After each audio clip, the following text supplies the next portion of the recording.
कि अगर हालात इस हद तक खराब हैं कि डिप्टी सीएम साहब वहां नहीं जा सकते, तो मुझे बताइए ना, अब एलओपी साहब कैसे गए? हम अब एक मिनट छोड़ दीजिए, इसमें आप जवाब दे नहीं सकते हो ना। आप इसमें एलओपी साहब आप जवाब दे नहीं सकते हो। मैंने सवाल आपसे नहीं पूछा ना। कंप्लीट करने दो। मेरा सवाल आपसे नहीं था, कंप्लीट करने दो। मेरा सवाल उन लोगों से था जिन्होंने आपको जाने दिया और डिप्टी सीएम को नहीं जाने दिया। या तो इस नए निजाम में जहां हम पुलिस पे बात नहीं कर सकते, शायद पुलिस के स्पोक्सपर्सन आप बन गए हो हाउस में, वो मैं कह नहीं सकता, लेकिन अब मैंने यहां पे हकीकत बयान किया। डिप्टी सीएम साहब को वहां जाने नहीं दिया, आपको जाने दिया। अब इसका जवाब पुलिस को देना होगा, ये जवाब आप नहीं दे सकते। लीडर ऑफ द हाउस के तहत मैं यहां इस हाउस का जो है न सिर्फ कठुआ के हालात के पे जो है अपना कंसर्न जो है हम रिकॉर्ड पर रखना चाहते हैं, लेकिन उसके साथ साथ वहां पे जो इनोसेंट किलिंग्स हुई हैं उनका जो है हम यहाँ पे एक तो कंडेम करते हैं और उनके घर वालों के साथ जो है ताज़ियत का इजहार करते हैं। जो 3 मासूम लोग अपनी जान गंवा गए और इससे पहले एक और ऐसा हादसा हुआ था जिसमें 2 मासूम लोग अपनी जान गंवा गए। मैं अपनी तरफ से, इस हाउस की तरफ से उनके लवाहिकीन को ताज़ियत का इजहार करना चाहता हूं। क्या हुआ, कैसे हुआ, क्यों हुआ, इस पे अभी तहकीकात जो है वो जारी है। फिलहाल इस पे बात करना इस हाउस में जो है मुझे नहीं लगता है सही होगा। ऑनरेबल एमएलए साहब वहां जाने की कोशिश कर रहे थे, क्या हुआ क्या नहीं हुआ वो आपके सामने है। इस पे भी पुलिस को अपनी कार्रवाई करनी होगी, क्योंकि मुझे नहीं लगता है इनका कोई इरादा ऐसा था कि वो सियासत करने गए, क्योंकि अगर मेरी जानकारी सही है कल शायद एलओपी साहब भी मौके पे गए थे।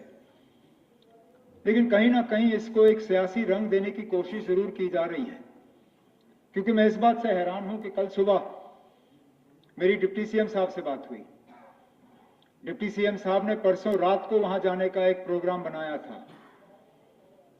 इंतजामिया को अपने प्रोग्राम के बारे में इन्होंने बताया, लेकिन कल सुबह इनके घर के बाहर जो है थोड़ी फौज जो है ज्यादा तैनात हुई और डिप्टी सीएम साहब को कहा गया था कि आपका वहां जाना मौजू नहीं होगा। डिप्टी सीएम साहब ने मुझसे फोन पे बात की और मुझसे कहा कि मैं क्या करूं। मैंने कहा ना, हम गैर जिम्मेदार लोग नहीं हैं। अगर एडमिनिस्ट्रेशन के तरफ से ये खदशात हैं कि आपके या मेरे या हम में से किसी के वहां जाने से हालात खराब होंगे, तो बेहतर है ना जाना। मैंने कहा आप एक ऐसा काम करिए, आप आईजी से बात करके मालूम करें कि अगर आपका जाना ठीक नहीं होगा आप नहीं जाओगे। आईजी साहब यूनियन होम सेक्रेटरी की यहाँ पे विजिट चल रही है, वो उस सिलसिले में बिजी थे, तो इन्होंने एसएसपी कठुआ से बात की।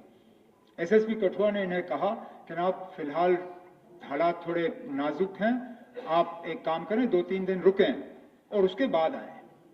लेकिन अब ये बात मेरी समझ से बाहर है कि अगर हालात इस हद तक खराब हैं कि डिप्टी सीएम साहब वहां नहीं जा सकते, तो मुझे बताइए ना, एलओपी साहब कैसे गए?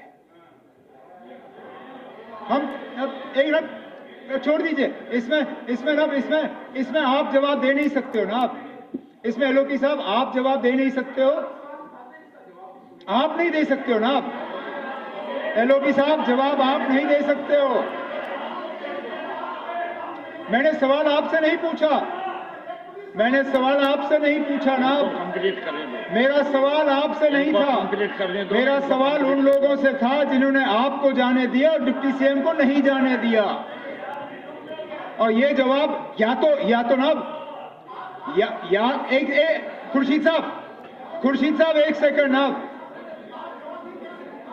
या देखिए ना एलओपी साहब, या तो इस नए निजाम में जहां हम पुलिस पे बात नहीं कर सकते, शायद पुलिस के स्पोक्सपर्सन आप बन गए हो हाउस में, वो मैं कह नहीं सकता, लेकिन अब तो फिर छोड़ दीजिए, देखिए ना, मैंने एलओपी साहब मैंने हकीकत बयान किया। हकीकत अब छोड़ दीजिए, देखिए ना, मैंने यहां पे हकीकत बयान किया। डिप्टी सीएम साहब को वहां जाने नहीं दिया, आपको जाने दिया। अब इसका जवाब पुलिस को देना होगा, यह जवाब आप नहीं दे सकते। फिलहाल जो तारिगामी साहब ने बात की बिल्कुल सही की।